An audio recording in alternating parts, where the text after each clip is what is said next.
RBC टेकच्या व्हिडिओमध्ये आपल्या सर्वांचे स्वागत आहे। नवनवीन माहिती मिळवण्यासाठी आमच्या चॅनलला सबस्क्राइब करा व बेल आयकॉनला क्लिक करा। तर आज आपण एक नवीन योजना जी महाराष्ट्राचा अंतरिम अर्थसंकल्प 2024 मध्ये घोषणा झालेली आहे याची माहिती घेणार आहोत। तर या अर्थसंकल्पामध्ये मुख्यमंत्री लाडकी बहीण योजना या योजनेची घोषणा करण्यात आलेली आहे। तर ही योजना 21 ते 60 वयोगटातील महिलांसाठी लागू असणार आहे। याच्या माध्यमातून 21 ते 60 वयोगटातील महिलांसाठी दरमहा 1500 रुपये मानधन देणारी ही योजना आहे। या योजनेसाठी शासनाने दरवर्षी 46,000 कोटी रुपयाची तरतूद केलेली आहे।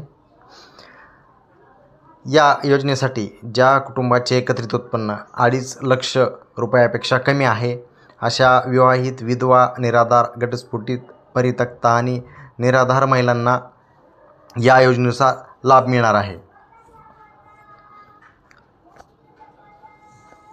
तसेच या योजनेसाठी काही नियम व अटी आहेत।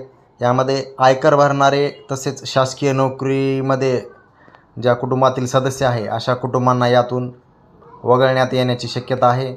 तसेच 5 एकरपेक्षा जास्त जमीन असणारे हेही यातून वगळण्यात येणार आहेत। ही योजना घेण्यासाठी आवश्यक कागदपत्रे ज्यामध्ये आधार कार्ड, तहसीलदार यांचा उत्पन्नाचा दाखला, राशन कार्ड आणि बँक पासबुक इत्यादीचा समावेश आहे। तर अर्ज करण्यासाठी सध्या तरी स्पष्ट अशा सूचना नाहीत, पण लवकरच या योजनेसाठी स्वतंत्र असं पोर्टल सुरू होण्याची शक्यता आहे, ज्या माध्यमातून नियम व अटीत बसणाऱ्यांना हा अर्ज करता येईल। याबाबतचे सविस्तर GR आल्यानंतर त्याची माहिती आपल्याला या ग्रुपच्या माध्यमातून देण्यात येईल। त्यामुळे सर्वांनी या चॅनलला सबस्क्राइब करा, बेल आयकॉनला क्लिक करा, जेणेकरून आपल्याला ही सर्व माहिती मिळून जाईल। धन्यवाद।